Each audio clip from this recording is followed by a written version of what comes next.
누가복음 제3장 1절부터 14절까지요. 이 계시의 말씀을 한 절씩 나눠서 교독하시고 합독하실 때, 마지막 절 합독하실 때 살아계신 하나님의 음성을 들을 수 있기를 원합니다. 제가 먼저 1절 받들어 읽죠. 디베료 황제가 통치한 지 15해 곧 본디오 빌라도가 유대의 총독으로, 헤롯이 갈릴리의 분봉왕으로, 그 동생 빌립이 이두레와 드라고니 지방의 분봉왕으로, 루사니아가 아빌레네의 분봉왕으로, 안나스와 가야바가 대제사장으로 있을 때에 하나님의 말씀이 빈들에서 사가랴의 아들 요한에게 임한지라. 요한이 요단강 북은 각처에서 와서 제사함을 받게 하는 회개의 세례를 전파하니, 선지자 이사야의 책에 쓴 바 광야에서 외치는 자의 소리가 있어 이르되 너희는 주의 길을 준비하라, 그의 오실 길을 곧게 하라. 모든 골짜기가 메워지고 모든 산과 작은 산이 낮아지고 굽은 것이 곧아지고 험한 길이 평탄해질 것이요, 모든 육체가 하나님의 구원하심을 보리라 함과 같으니라. 요한이 세례를 받으러 나오는 무리에게 이르되 독사의 자식들아, 누가 너희에게 일러 장차 올 진노를 피하라 하더냐. 그러므로 회개에 합당한 열매를 맺고 속으로 아브라함이 우리 조상이라 말하지 말라. 내가 너희에게 이르노니 하나님이 능히 이 돌들로도 아브라함의 자손이 되게 하시리라. 이미 도끼가 나무 뿌리에 놓였으니 좋은 열매 맺지 아니하는 나무마다 지켜 불에 던져지리라. 무리가 물어 이르되 그러면 우리가 무엇을 하리이까? 대답하여 이르되 옷 두 벌리는 자는 옷 없는 자에게 나눠줄 것이요 먹을 것이 있는 자도 그렇게 할 것이니라 하고, 세리들도 세례를 받고자 하여 와서 이르되 선생이여 우리는 무엇을 하리이까 하매, 이르되 부과된 것 외에는 거두지 말라 하고, 군인들도 물어 이르되 우리는 무엇을 하리이까 하매, 하매 이르되 사람에게서 강탈하지 말며 거짓으로 고발하지 말고 받는 금료를 족한 줄로 알라 하니라. 아멘. 아멘. 자, 우리 오른쪽 무릎 불끈 쭉 한번 선포하고 말씀 받겠습니다. 네, 잘 됩니다. 잘 되고 있습니다. 잘 될 일만 남았습니다. 안 되는 것이 기적입니다. 할렐루야. 예, 오늘도 말씀에 큰 은혜 되시기를 바랍니다. 예, 오늘 누가복음 3장인데요. 예, 누가복음 3장은 세례 요한에 대해서 말씀을 하고 있습니다. 참고로 누가는 의사이기 때문에 신앙인이고 또 사도이면서 그럼에도 불구하고 역사가입니다. 굉장히 꼼꼼한 그런 디테일한 것을 많이 이제 적어 놨어요. 그래서 이 누가복음을 보면 다른 성경에서 찾지 못하는 그런 귀한 사료들이 굉장히 많이 남아 있는 것을 보게 됩니다. 자, 바로 1절 한번 보겠습니다. 1절 말씀. 디베료 황제가 통치한 지 15해 곧 본디오 빌라도가 유대의 총독으로, 헤롯이 갈릴리의 분봉왕으로, 그 동생 빌립이 이두레와 드라고니 지방의 분봉왕으로, 루사니아가 아빌레네의 분봉왕으로, 2절 안나스와 가야바가 대제사장으로 있을 때에 하나님의 말씀이 빈들에서 사가랴의 아들 요한에게 임한지라 그랬습니다. 자, 여러분, 이 누가는 역사가적인 그런 기제를 가지고 있기 때문에 이제 그 당시 상황을 굉장히 디테일하게 적고 있습니다. 배경을 그 시대에 누가 왕이고, 요즘으로 말하면 누가 대통령이고, 누가 국무총리고, 누가 장관이고, 누가 도지사 할 때에 이런 일이 발생했다라고 하면서, 굳이 그 시대가 엉망진창이었다, 혼란스러웠다, 백성들은 여러 가지 눈치를 보면서 압제 가운데 있었다라는 그런 말을 하지 않아도 그때 당시에 인물들을 턱턱턱 이렇게 배치함으로써 이 시대가 혼란스럽고 엉망진창이구나, 그것을 그 인물을 통해서 알겠다. 이해되시면 아멘. 자, 여기에 디베료 황제가 등장하고 있는데요. 디베료가 누군가 하면 가이사 아구스토, 예수님이 태어나셨을 때의 왕이, 로마 황제가 누굽니까? 가이사 아우구스토스라고 하는 왕이 있는데, 그 왕의 양 아들이 티베리우스, 우리 성경에는 디베료라고 했는데, 그 황제가 아우구스투스에서 티베리우스로 이제 넘어가서 벌써 그가 티베리우스 왕이 된 지가 벌써 15년째 되었다 하는 겁니다. 자, 그러면 분명히 제일 위에 이제 로마 황제가 있죠. 그런데 또 문제가 뭔가 하면 곧 본디오 빌라도가 유대의 총독으로 또 있어요. 총독이라고 하는 제도가 또 있어요. 총독은 그냥 왕 비슷한 권한을 가지고 그 나라를, 식민지를 다스리는 그런 총책 아니겠습니까? 상권을 다 가지고 있는. 그런데 또 총독만 있는 게 아니고 헤롯이 갈릴리의 분봉왕으로 있어요. 그러니까 헤롯 대왕이 있는데 그 헤롯 대왕이 이제 부인이 10명이었고 아들이 9명이 있는데 죽으면서 이제 그 나라를 네 등분을 해가지고 각자 분봉왕이라고 하는 것은 4분의 1 왕, 이런 왕이거든요. 이런 뜻이거든요. 그러니까 그 헤롯의 아들들을 분봉으로 세워가지고 이제 또 왕을 세웠는데 왕이 그 좁은 땅덩어리에 4명이나 있었다 하는 겁니다. 한마디로 말씀드리면, 자, 여러분, 로마 황제는 그렇다 치더라도, 총독은 그렇다 치더라도, 분봉왕은 그렇다 치더라도, 여러분, 서민들, 백성들은 어떻게 되는 겁니까? 로마 황제 눈치도 봐야 되지, 총독 눈치도 봐야 되지, 분봉왕 눈치도 봐야 되지. 그러니까 정말 안 그래도 지금 식민지라 가지고 죽을 지경인데, 그죠? 정치적으로 어떤 것에 줄을 대고 어떤 것에 눈치를 봐야 될지 갈피를 못 잡을 정도로 굉장히 정치적으로 혼란한 그런 시대였다라는 것을 알려주기 위해서 로마 황제는 누구였고 총독은 누구였고 분봉왕은 누구였고 하면서 이름을 쭉 기록함으로써 정치적 혼란을 대변하고 있다는 거죠. 자, 이해되시면 아멘. 자, 그런데 여러분 2절 말씀 보니까 더 과간인 것은, 자, 여러분, 안나스와 가야바가 대제사장으로 있을 때에 그랬습니다. 자, 여러분 여기 좀 주목할 필요가 있는데, 그때 당시에 실질적인 대제사장은 가야바였어요. 그런데 안나스라고 하는 상황이 있었다, 이 말이거든요. 그러니까 일부러 누가가 대제사장이 2명이 있었다라는 말을 씀으로써, 자, 여러분 한번 대답해 보십시오. 쉬운 문제니까. 여러분, 대제사장은 1명이에요, 1명이에요? 대제사장은 1명밖에 없어요, 1명밖에. 근데 대제사장이 2명이었다라고 하는 이 말 자체에서 정치적일 뿐만 아니라 종교적으로도 굉장히 혼란스러워 가지고 종잡을 수가 없는 거예요. 자, 그러면 어떻게 하다가 대제사장이 2명이 되는 이런 기가 막힌 현실이 있게 되었는가 궁금하시잖아요? 항상 궁금한 순서대로 가잖아요. 그죠? 자, 그러면 여러분 이 답을 찾기 위해서 요한복음 18장으로 넘어가서, 자, 넘어가지 마시고 띄워드릴 테니까 12절 13절 말씀을 같이 한번 보겠습니다. 이제 그냥 적어 놓으시고 요한복음 18장 12절 13절 말씀입니다. 자, 같이 한번 보세요. 이에 군대와 천부장과 유대인의 아랫 사람들이 예수를 잡아 결박하여, 13절 말씀 읽어보세요. 시작. 먼저 안나스에게로 끌고 가니 안나스는 그의 대제사장인 가야바의 장인이었어요. 자, 그러니까 다 성경에 다 답이 있단 말이죠. 자, 그러니까 원래 안나스라고 하는 사람은 원래 대제사장이었는데 어떤 파렴치한 그런 죄를 저질러 가지고, 그러니까 종교인으로서 도무지 저지르면 안 되는 그런 파렴치한, 뭐 그 뭐겠어요? 돈 문제 아니면, 그죠? 뭐 이성 문제 아니면 뭐 그런 거겠죠, 그죠?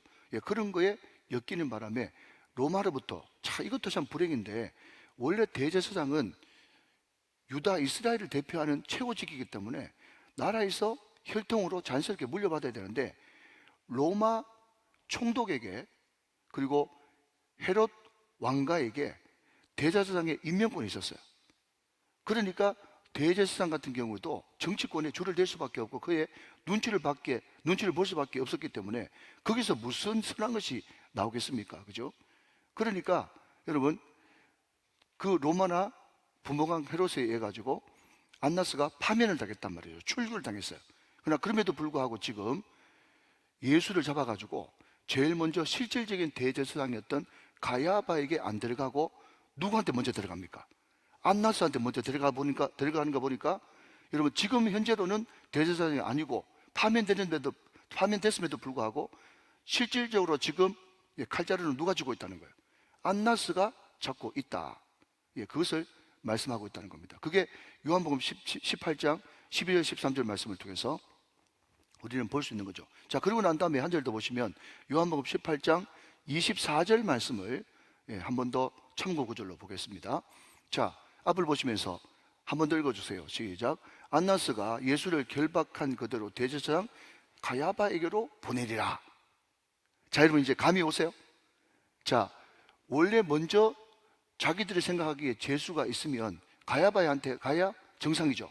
그런데 이 사람들이, 그 당시에 여러분, 이 또 군인들이나 모든 사람들은, 공직에 있는 사람들은 정치에 민감하지 않습니까? 이 사람을 잡아가지고 먼저 가야바한테 갔다 그러면 이제 안나스한테 찍히는 거예요. 그러니까 이 사람들이 예수를 잡아가지고 먼저 대제사장은 아니지만 직전 대제사장 안나스한테 데려가가지고 충분히 심문받은 다음에 안나스가 이제 나 알았고 가야바한테 보내. 그러니까 바지 대제사장이 누구 있는가 하면 가야바였다. 사위였다 말이죠. 사위한테 지금 이제 소위 말해서 성직이 이제 세습내지는 대물림이 된 상태. 그러니까 정치적으로 혼란스럽지. 여러분 제가 지금 이야기를 오래 하는 거 보니까 혼란스러워요, 안 혼란스러워요? 혼란스럽단 말이죠. 종교계도 혼란스럽다 하는 겁니다. 자, 바로 이런 시대적 배경 하에 어떤 일이 벌어졌는가 하면 2절 말씀 보니까 안나스와 가야바가 대제사장으로 있을 때에 하나님의 말씀이 빈들에서 사가랴의 아들 요한에게 임했어요. 자, 여러분 오늘 여기 빈들이라고 나오는데 마태복음 3장 1절 말씀을 한번 더 보시겠습니까? 마태복음 3장 1절 말씀 보면, 자, 누가복음에는 빈들이라고 이야기해놨고, 자, 마태복음 3장 1절 말씀 여러분 한번 읽어보세요. 시작. 그때에 세례 요한이 이르러 유대 광야에서 전파하여 말하되 그랬습니다. 자, 누가복음에는 빈들이고 마태복음에는 세례 요한이 지금 어디 있어요? 유대 광야에 있어요. 광야, 빈들, 광야. 자, 좀 이따 한번 다시 말씀드리도록 하고요. 그 옛날에 그 유명한 책이 있었죠. 달마가 동쪽으로 간 까닭. 예, 모르면 그냥 넘어가고. 네. 그러면 제가 말씀드리고 싶은 것은 세례 요한은 왜 광야로 갔느냐? 세례 요한은 왜 광야로 갔느냐? 이게 궁금하지 않습니까?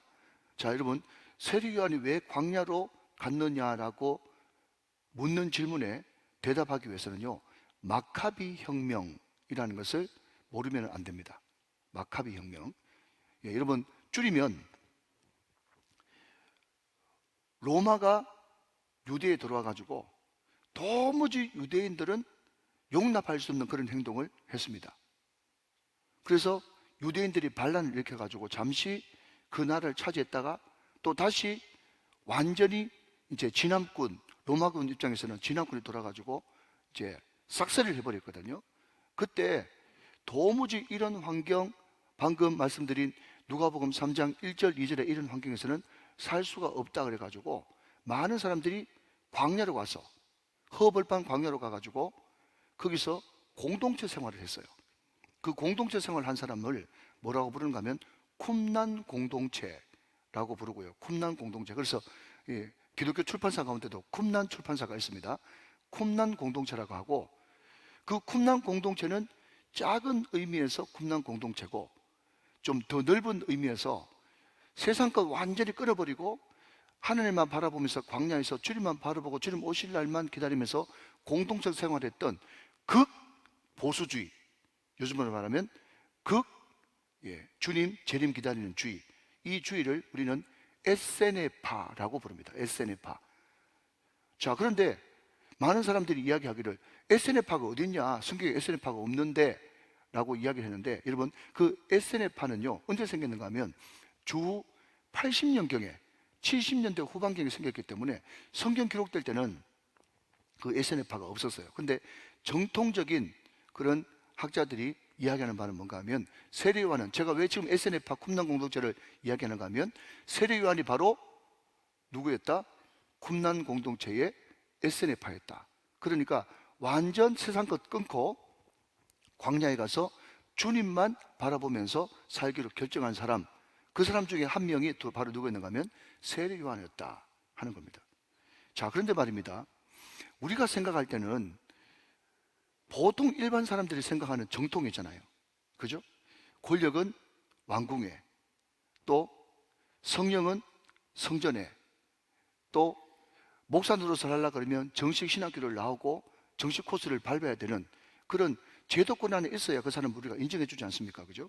그런데 오늘 성경 말씀 보니까 하나님의 말씀이 가야바에도 안나스에게도 임하지 않고 빈들에서 생활했던 세례 요한에게 임합니다. 자, 여러분 다시 한 번 더 2절 확인하실까요? 제가 했습니다. 안나스와 가야바가 대제사장으로 있을 때에 하나님의 말씀이 거기에 임해야 되는데, 정상적으로 하려고 그러면 거기에 임해야 되는데 빈들에서, 광야에서 사가랴의 아들 요한에게 임했어요. 자, 여러분 따라하지 마시고 새벽에 힘드시니까 그냥 한번 볼펜 있는 분들은 빈 공간에 한번 적어놔 보시면 좋겠어요. 저는 이렇게 말하고 싶어요. 하나님의 말씀이 어디에 임하느냐? 하나님의 말씀이 어디에 임하느냐? 하나님의 사람이 있는 곳에 하나님의 말씀이 임한단 말이에요. 믿으십니까? 그러니까 여러분, 정식으로 목사 안수를 받았느냐, 또 정식으로 무슨 공부를 했느냐, 거기에 하나님의 말씀이 있는 게 아니라 전심으로 광야에서 주님께 초점 맞추고 삶의 현장에서 주님을 경외하고 하나님의 사람으로 사는 사람한테 하나님의 말씀이 임하는 거예요. 그러니까 오늘 우리가 여기서 충분히 말씀을 듣고, 여러분, 여기서만 하나님의 말씀이 임하는 게 아니라 삶의 현장에서 어떻게 하든지 그 말씀 붙들고 그 말씀대로 한번 살아보려고 발버둥치는 그 심령 안에, 바로 심령이 가난하고 애통하는 그 사람 안에 하나님의 말씀이 임한다는 것입니다. 사랑하신 여러분, 오늘 저와 여러분의 삶의 모든 현장에서 그냥 교회 안에 말씀으로 머무는 것이 아니라 삶의 현장에서 말씀이 여러분 가운데 임해서 여러분들이 걸어다니는 세례 요한, 걸어다니는 예수님들이 다 되시기를 주님의 이름으로 축원합니다. 이게 너무너무 중요하고 나한테도 도전이란 말이죠. 사랑하신 여러분, 사람이 교회예요. 내가 교회입니다. 결단코 화려한 왕궁과 화려한 성전, 모든 것이 번듯하게 갖춰진 거기에 그 안에서 종사했던 대제사장에게 하나님의 말씀이 임하지 않고 빈들에서 주님 바라보는 세례요한에게 하나님의 말씀이 임했다는 이 사실은 놀라운 사실이고, 우리가 바로 그 빈들의 사람이 되어야 한다 하는 것을 말씀하고 있다는 것입니다.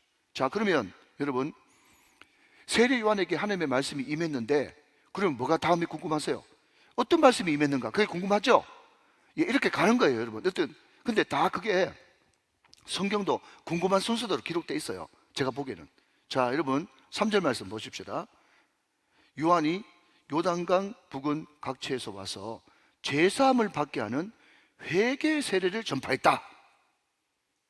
자, 여러분, 지금 세례 요한은요, 이제 곧 왕이 오신다, 이제 곧 왕이 오신다, 길백해라, 이제 곧 왕이 오신다, 주의 길을 평탄케 하는 사람이에요. 여러분, 참고로 먼저 4절 보시면, 4절부터 먼저 잠깐 보고 4절 5절 잠깐 보고 다시 3절로 넘어갈게요. 자, 4절, 선지자 이사야의 책에 쓴 바 광야에서 외치는 자의 소리가 있어 이르되 너희는 주의 길을, 주의 길 거기에 동그라미 치시고 준비하라. 그의 오실 길을 곧게 하라. 계속 또 길 나옵니다. 그러니까 계속 반복되는 단어를 찾아내셔야 돼요. 그래야 묵상이 되어지는 거예요. 5절, 모든 골짜기가 메어지고 모든 산과 작은 산이 낮아지고 굽은 것이 곧아지고 험한 길이 평탄하여 질 것이다 그랬습니다. 여러분, 어제 말씀하고 좀 통하죠, 그죠? 그런데 이 지금 세례 요한이 외치는 말씀이 이사야의 말씀인데, 이 말씀을 통해서 그분이 내 뒤에 오시는 왕이 진짜 오시는데, 그분은 누군가 하면 그분은 길이에요. 그분은 길.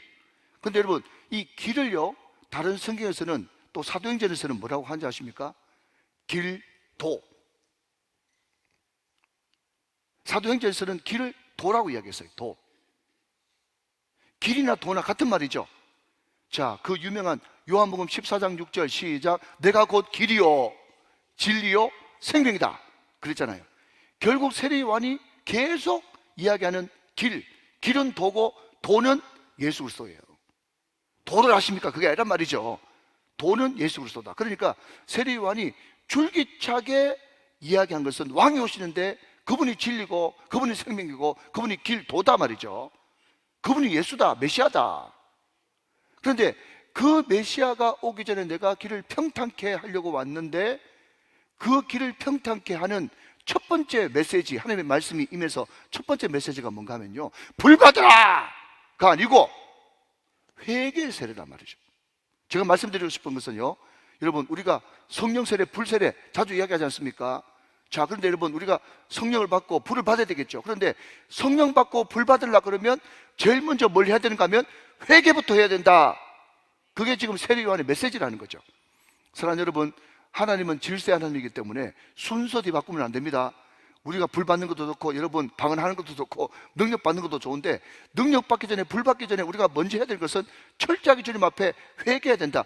회개 세례가 먼저다 라는 것이 세례 요한을 통해서 우리에게 던져진 메시지예요. 믿으시면 아멘. 회개부터 해야 된다. 회개부터. 그러면 회개가 뭔데요? 이렇게 물을 거 아니에요. 궁금한 순서대로 또 나가보자 말이죠. 자, 여러분 8절 말씀 한번 보십시오. 8절. 회개가 뭔데요? 진정한 회개가 뭔데요? 그렇게 이야기하면 몇 줄 것십시오. 회개에 합당한 열매를 맺고 그랬습니다. 회개에 합당한 열매를 맺어야 그게 진짜 회개다. 자, 여러분, 회개를 한문으로 쓰면 어떻게 됩니까? 예, 뉘우칠 회자, 뉘우치고, 개자는 고칠게, 뉘우치고 고쳐라. 자, 여러분, 회개는 3요소가 있다 그랬습니다. 먼저 지적인 회개가 있죠. 지적인 회개는 뭐죠? 자기 죄를 깨달아야 됩니다. 자기 죄를 안 깨닫고 어떻게 회개하겠어요? 자기 죄가 깨달아지니까 그 다음에는 감정적으로 슬프죠. 그죠? 죄를 생각하면 슬프지 않습니까? 자, 그런데 문제는 뭔가 하면요, 우리 한국 사람들은, 많은 목사님들 그런 이야기예요. 한국 사람들은 회는 잘하는데 개가 안 된다, 예, 이런 말이 있어요. 회는 슬퍼하고 돌이키긴 잘, 이제 깨닫기는 잘 깨닫는데 안 돌이켜. 그런데 오늘 성경 말씀은 뒤에도 나오겠지만요, 회개가 뭐냐면요, 울지만 말고 행실을 고쳐라, 그 이야기를 하고 있단 말이죠. 유명한 말이거든요. 울지만 말고 행실을 고쳐라. 우리 자매님들 그냥 죄송합니다, 용서하시고요. 자매들 자꾸 회개하라 그러면요 막 울어요. 툭 건드리기만 하면 눈물 잘 흘리니까 막 울어요. 그런데 여자분들이 얼마나, 죄송합니다, 독한지 행실은 절대로 안 고쳐요. 막 울면서 속으로 뭐라고 하는가 하면, 하나님, 내가 지금 울고 있잖아요. 울고 있으니까 좀 봐줘야죠. 나 그거 뭐 놓을 수 없단 말이에요. 그러면서 자꾸 우는데 보니까 그것이 돌이키려고 하는 눈물이 아니라 봐달라고 하는 눈물이야. 여러분, 하나님께서 안 봐줍니다. 안 봐주고, 야, 너 닭잡 먹고 오리발 내미지 말고 닭발 내놔 하면서 닭발을 탁 당겨버린단 말이에요. 할렐루야. 여러분, 우는 게 중요한 게 아니고 행실을 고쳐야 돼요. 회개에 합당한 열매를 맺어라, 그게 회개의 메시지였어요. 그러니까 회개에 합당한, 이게 또 무슨 말인지 궁금하잖아요. 그랬더니 여러분, 구체적으로 8절에서 이렇게 설명해 줍니다. 그러므로 회개에 합당한 열매를 맺고, 자, 회개에 합당한 열매를 맺고, 그러면 회개에 합당한 열매가 아닌 게 뭔데요? 라고 물으시면, 속으로, 또 마음이 또 나잖아요. 속으로 바깥으로 막 울고, 굉장히 바깥으로는 신앙생활 잘하는 것 같은데 속으로 이 사람들 속에 철저하게 뭐가 들어앉아 있는가 하면, 아브라함이 우리 조상이라 말하지 말라. 여러분, 성령은 기가 막히셔가지고요 속을 다 깨뜨려 봅니다. 바깥으로는 번지르한데 전혀 회개할 마음은 없고, 내가 왜 회개해? 여러분, 교회에서 저도 그런 딜레마에 빠진 적이 있는데, 그죠?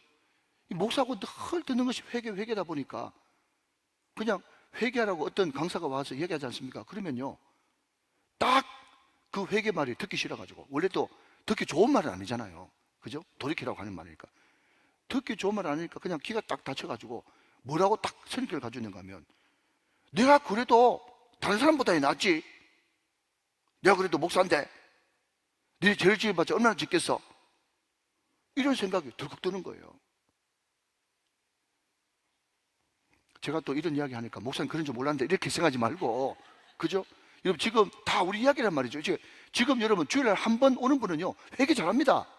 부족하다고 생각하니까. 그런데 새벽기도 늘 나오는 사람은요, 내가 새벽기도 나와서 나올 때마다 기도하는데 내가 뭐가 그렇게 회개할 또 많겠어, 이렇게 생각할 수 있단 말이죠. 그 위험한 생각으로 지금 말하잖아요. 왜냐하면 유대인들이 완전 그 안에서 쩔었잖아요. 율법이 쩔었지 않습니까? 그러면서 회개하라 그러니까 속으로, 나 아브라함의 자손인데 무슨 소리 하고 있어? 나 어릴 때부터 딱 우리가 지난 주간에 살펴봤던 부자가는 생각을 딱 먹고 있는 거예요. 그러니까 세례요한이 정확하게, 너 속으로 아브라함의 자손이라고 회개할 거 없다고 생각하지? 그런 소리 하지 마.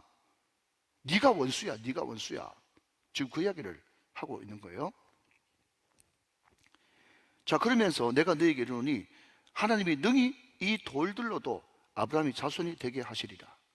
여러분, 우리가 은혜 받고, 지금 우리가 어제도 우리가 찬양을 통해서 들었지만, 우리가 여러분 주의 백성 된 것도 하나님의 은혜고, 이 자리에 앉아서 있는 자체가 은혜고, 이것이 너무너무 행복인 거예요. 네. 내가 하나님 앞에 이만큼 해드렸잖아, 그런 생각은 아예 꿈도 꾸지 마세요. 여러분, 아니어도 돌들로도 얼마든지 아브라함 자손 만들 수 있는 분이 하나님이세요. 여러분, 우리가 알다시피 종료주일날, 그죠? 막 그 대제사장과 서기관 바리새인들이 애들 보고 이 따무라 그랬더니 너희들이 찬양하지 않으면 이 돌들로도 얼마든지 찬양받을 수 있는 분이 하나님이십니다. 그러니까 쓰임 받을 수 있다는 자체가 감사인 거예요. 그런 생각을 꽉 가지고 있는 그 사람들한테 너 바깥으로만 번지르하게 흉내내지 말고 회개에 합당한 열매 맺어. 그러면서 세례요한이 이런 이야기를 좀 안 했으면 오래 살았을지도 모르는데 세례요한이 그대로 직격탄 도질거를 날립니다. 자, 여러분 7절 말씀 보시면 요한이 세례 받으러 나오는 무리에게 이르되 독사의 자식들아 누가 너에게 일러 장차 올 진노를 피하라 하더냐 하면서 독사의 자식들아 라고 이야기하면서 강력하게 이야기해요. 그러니까 거기 있는 바리새인들과 서기관 이스라엘 백성들뿐만 아니라 우리 인간의 실존이 뭔가 하면요 독사의 자식이에요. 우리가 회개하지 않고 주님 앞에 돌아가지 않으면 독사의 자식이에요. 독사의 자식이 뭔지 압니까? 도끼를 다 품고 있다가 여러분 다른 사람 물면서 다른 사람도 죽이고 나도 죽는, 그게 여러분 독사의 특징이에요. 그것이 우리 인간의 실존이란 말이죠. 여러분 이것을 발견하는 자체가 하나님 은혜인 거예요. 믿으시면 아멘 하시기 바랍니다. 우리가 그렇게 하나님이 없이는 그렇게 살 수밖에 없는 그런 존재다. 그러면 우리 인간의 실존이 독사의 자식이면 어떻게 해야 되느냐? 회개해야 되는데 그러면 회개를 언제 할까요? 그게 궁금하잖아요. 회개를 언제 할까? 자, 여러분 9절 말씀 보시면, 자, 동그라미 또 주십시오. 이미 도끼가 나무 뿌리에 놓였으니 좋은 열매 맺지 아니하는 나무마다 찍혀 불에 던져지리라 그랬습니다. 자, 여러분 지금 하나님의 심판은 어디 있어요? 이미 임했어요. 지금 도끼가 지금 나무 뿌리에 그냥 칼을 대고 지금 있다니까요. 그러니까 회개는 언제 해야 되는 겁니까? 지금 해야 되는 겁니다. 심판이 지금 임했으니까 회개는 지금 해야 되는 거예요. 할렐루야. 여러분 성경은 명확하게 말씀하고 있습니다. 정확하게 말씀 따라오면 그게 정답이 다 있잖아요. 이미 도끼가 나무 뿌리에 놓였으니 좋은 열매 맺지 않은 나무마다 다 찍혀 불에 던질 것이기 때문에 지금 너희들이 회개해야 된다. 세례 요한이 회개 세례를 전파하면서 강력하게 여러분 주의 말씀을 빈들에서 외치니까 그 사람들이 그 말씀을 듣고 여러분 이제 말씀에 반응하기 시작합니다. 새 있다는 사람들이 모였어요. 10절에는 무리, 12절에는 세리, 14절에는 군인들이 찾아왔습니다. 그러니까 그 당시에 모든 대표하는 사람들이 그냥 찾아온 겁니다. 여러분 이 세례 요한의 역사가 여기서 끝나는 게 아니라 여러분 영국의 17세기 18세기 그 영국 역사를 읽어보면요 그 당시에 요즘으로 말하면 성공회죠. 영국 성공회, 그게 얼마나 큰 건물과 또 화려한 그런 장식을 해놓고 있었습니까? 그런데 그 당시에 그 영국의 성공회가 완전히 타락을 하고 또 메시지가 없어가지고 형식밖에 안 남아가지고 사람들이 그렇게 잘 지어놓은 예배당에 안 갔어요. 그런데 참 희한하게도 요한 웨슬레라고 하는 사람이 나타나가지고 빈들에서 요즘으로 말하면 야외 집회를 했단 말이에요. 야외 집회를 했는데 거기에 2만 명, 그 당시에 2만 명, 3만 명이 여러분 스피커 시스템도 없던 그때에 모였다고 하는 그런 역사적 사실이 있어요. 그러니까 여러분 아무리 교회를 잘 지어놓는다고 해서 사람 가는 것이 아니고 빈들이라고 해서 안 가는 것 아니고 하나님의 말씀이 있는 곳은 갈급한 영혼들은 가게 돼 있단 말이죠. 할렐루야, 믿으시기 바랍니다. 자, 이미 도끼에 놓여진 그 나무, 이제 회개하지 않으면 찍혀서 불에 던져질 위기에 있는 그 나무, 그 나무가 자기라는 것을 알고 무리가 이렇게 세례 요한에게 묻습니다. 10절 말씀, 무리가 물어 이르되 그러면 우리가 무엇을 하리이까? 11절 말씀 같이 읽으세요. 시작. 대답하여 이르되 옷 두 벌 있는 자는 옷 없는 자에게 나눠줄 것이요 먹을 것이 있는 자도 그렇게 할 것이니라 하고 그랬습니다. 자, 여러분 여기에 옷 두 벌은요 그냥 단순히 하나 둘 그런 뜻이 아니고 옷이 여러분 다 많죠? 제가 여러분들 다 알아요. 왜냐하면 여러분 앉는 자리에 늘 앉기 때문에 제가 여러분 새벽기도 때나 주일 낮 때 입고 온 옷만 카운트 해봐도 10벌 넘어요. 다 알아. 그러면 여러분 옷 10번 넘으면 어떻게 하라는 겁니까? 없는 사람한테 주는 것이 회개에 합당한 열매다, 그렇게 이야기를 하고 있다는 거죠. 줘라. 그리고 여기에 여러분 먹을 것이 있지 않습니까? 그러니까 먹을 것, 입을 것, 이게 뭡니까? 결국 생존이고 생명이에요. 여러분 이것을 여러분 11월 10일 우정 만남의 축제로 여러분 탈바꿈 시킨다면 너희들이 정말 먹을 것, 입을 것, 또 예수의 생명을 너희들이 가지고 있다고 생각한다면 입을 꼭 다물고 있지 말고 그 생명을 나눠줘야 섬겨야 된다. 그 생명을 나눠줘야 된다. 그게 회개에 합당한 열매를 맺은 사람이다. 그렇게 말씀하고 있다는 거죠. 할렐루야. 여러분 맞습니다. 여러분 가지고 있으면 나눠줘야 되는 거예요. 그것이 회개에 합당한 열매예요. 자, 여러분 12절 말씀. 세리들도 세례를 받고자 하여 와서 이르되 선생이여 우리가 무엇을 하리까? 지금 세리들도 나왔어요. 세리는 그 당시 유대인들의 죄인의 상징이죠. 그러니까 세리관이 이렇게 이야기합니다. 이르되 부가된 것 외에는 거두지 말라 하고 그랬습니다. 여러분 이것도 우리한테 얼마나 많이 적용할 수 있습니까? 자, 시간이 없어서 적용을 하지 않습니다. 여러분 우리 예수 믿는 사람들은 부가된 것 외에는 아예 과의 것은 생각하지도 말아야 되는 거예요.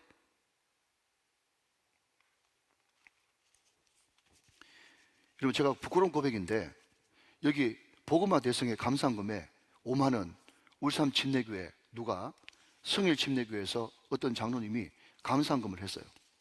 근데 제가 몇 년 전까지만 해도 우리 교회에서 울산 복음화 대성회 할 때 그죠? 이제 뒤에 이렇게 감사금 도는 거 있지 않습니까? 그러니까 이게 울산 기독교 청년합회 돈인지 또 우리 돈인지 그냥 우리 교회 그냥 헌금에 넣었어요. 근데 제가 오늘 이 말씀을 준비하면서 이거는 좀 갖다 줘야 되겠다고 생각했어요. 갖다 줘야 되겠구나 이렇게 생각을 했는데 무슨 말인가 하면요. 우리가 이게 명확하지 않아가지고 사람들이 그냥 내 돈인지 주의 돈인지 내 돈인지 남의 돈인지 막 섞어가지고 분명히 신앙은 있고 기도를 많이 하는 것 같은데 분별이 안 되고 선을 못 그는 사람들이 있어요. 여러분 정확해야 됩니다. 그게 회개에 합당한 열매인 것입니다. 여러분 내 거는 그냥 내 거 하고 드릴 건 드리고 줄 건 주고 이렇게 해야 정직한 사회가 되어지는 것이지 예수 믿는 사람이 막 섞어서 되겠습니까? 그 섞는 사람이 벌써 혼란한 사람이에요. 사랑하는 여러분 혈당코 구린 것은 하지 말게 되시기를 주님의 이름으로 축원합니다. 길이 아는 곳에선 가지 말고요. 뜻이 아는 곳에선 움직이지 마십시오. 우리가 주어진 것만 그냥 하는 거예요. 믿으시면 아멘.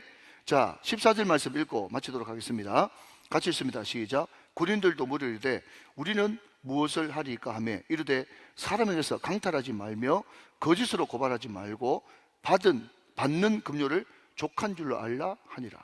여러분 이것이 너무 당연한 일인데도 이것을 제대로 하지 못해가지고 뒤죽박죽 엉망진창으로 여러분 생활이 제대로 안 되어지니까 나라가 혼란스럽잖아요. 그리고 하느님 앞에 회개도 있지만 오늘 이 말씀을 통해서 분명히 회개는 이웃 앞에서 사람 앞에서도 회개가 필요하다. 그 말씀을 지금 하고 있는 것입니다. 그래서 너희들이 그냥 하나님 앞에서 쭉 사람 앞에서는 전혀 하지 못하면서 그냥 자기가 양심에 찔리니까 그 양심의 가책을 어떻게 무마시키기 위해서 그냥 하나님 내가 제대로 못했습니다. 섞어버렸습니다. 또 거짓 증거했습니다. 고발했습니다. 뭐 그런 이야기 하면서 그냥 죄 목록 나열하면서 그냥 회개를 끝내버리려고 하는데 오늘 성경은 죄 목록 나열하는 것이 진정한 회개가 아니다. 회개에 합당한 열매가 뭔 줄 아냐? 옷 2벌 있으면 1벌 줘야 돼. 먹을 게 있으면 나눠줘야 돼. 네가 복음 알면 전도해야 돼. 아멘. 네가 부가된 것 말고는 네 고난 남용해가지고 더 거두면 안 돼. 군인들은 네 받는 급료 그것을 족한 줄 알고 더 여러분 과의로 그냥 해먹으면 안 돼.